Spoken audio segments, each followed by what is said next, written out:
বলেন, ভবিষ্যতে কিছু বললে বলবেন ইনশাআল্লাহ।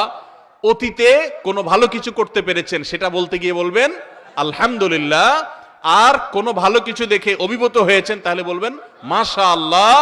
এবং কোনো কিছু দেখে আশ্চর্য হয়ে আল্লাহর পবিত্রতা জ্ঞাপন করছেন বলবেন সুবহানাল্লাহ।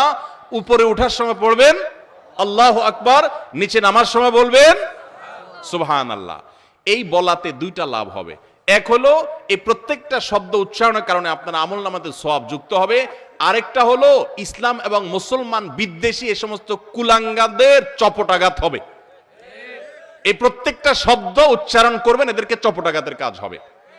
এরা এদেশের গণমানুষ বিরোধী। এদেশের শতকরা বেশ ৯৯% মানুষ, যেই ধর্মের মানুষই হোক না কেন, প্রত্যেকটা ধর্মের মানুষ তার ধর্মীয় সংস্কৃতিকে আগলে রাখে, শ্রদ্ধা করে, এবং এই সম্মিলিত প্রচেষ্টা আমাদের সংস্কৃতি বেড়ে উঠেছে। এরা সেগুলোর দুশ্মন।